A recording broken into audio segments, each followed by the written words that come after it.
মধ্যপ্রাচ্য সহ দক্ষিণ পূর্ব এশিয়ার বিভিন্ন দেশে ক্রমাগত বাড়ছে তাপমাত্রা। এর ফলে স্বাস্থ্য ঝুঁকি যেমন বাড়ছে, তেমনি প্রবাসী শ্রমিকদের দৈনন্দিন কাজেও পড়ছে সরাসরি প্রভাব। জীবিকার তাগিদে হাজার হাজার বাংলাদেশি শ্রমিক মধ্যপ্রাচ্য ও মালয়েশিয়ায় কাজ করছেন। বিশেষ করে বাংলাদেশি শ্রমিকরা যেসব খাতে কাজ করেন তারা অধিকাংশ বাহিরের পরিবেশে নির্ভরশীল হওয়ায় তারা সবচেয়ে বেশি ক্ষতিগ্রস্ত হচ্ছেন।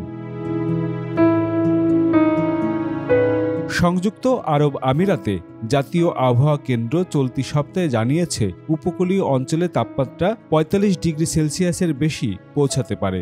অভ্যন্তরীণ অঞ্চলগুলোতে তাপমাত্রা ৪১ থেকে ৪৬ ডিগ্রির মধ্যে ওঠানামা করবে। একই সঙ্গে আর্দ্রতা বৃদ্ধির কারণে হিট ইন্ডেক্স বা অনুভূত তাপমাত্রা আরও বেশি হবে।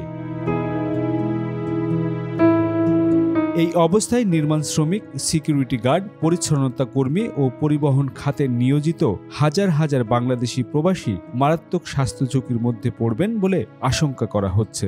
অতিরিক্ত তাপমাত্রাজনিত রোগ যেমন হিট স্ট্রোক, ডিহাইড্রেশন, ক্লান্তি ও ত্বকের রোগ বেড়ে যাওয়ার শঙ্কা রয়েছে।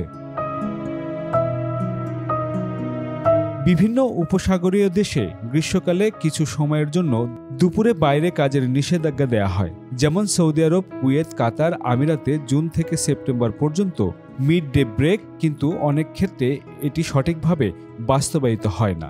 ফলে শ্রমিকদেরকে তীব্র গরমেও কাজ চালিয়ে যেতে হয়।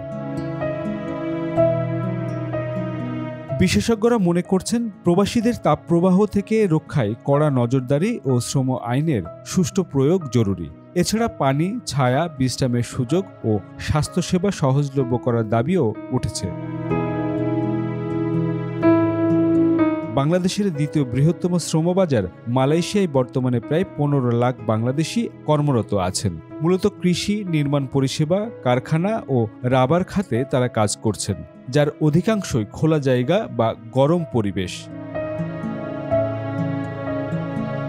২০২৪ সালের শুরু থেকে মালয়েশিয়াতেও তাপমাত্রা গড়পড়তা ৩৫ ডিগ্রি সেলসিয়াসের বেশি থাকছে, কোথাও কোথাও ৪০ ডিগ্রিও ছুঁয়েছে। এমন অবস্থায় অনেকে দিনে ৮ থেকে ১২ ঘন্টা কাজ করছেন।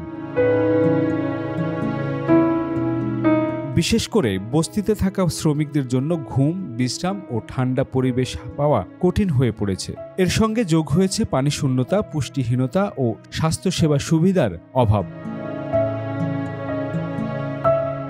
বিশেষজ্ঞরা বলছেন, স্বাস্থ্য ও জীবন ঝুঁকি এড়াতে প্রবাসী শ্রমিকদের নিয়মিত পানি পান, হালকা খাবার খাওয়া, বিশ্রামের সুযোগ নেওয়া ও ছায়াযুক্ত জায়গায় কাজ করা উচিত। সেই সঙ্গে তারা যেন অধিকার নিয়ে কথা বলতে পারেন, সেজন্য প্রয়োজন প্রবাসী কল্যাণ মন্ত্রণালয়ের আরও সক্রিয়তা। সরকারি পর্যায়ে প্রয়োজন গন্তব্য দেশের সরকারগুলোর সঙ্গে সমন্বয় করে শ্রমিকদের তাপপ্রবাহজনিত ঝুঁকি মোকাবেলার ব্যবস্থা নিশ্চিত করা। নিউজ ডেস্ক, বাংলা খবর ৫২।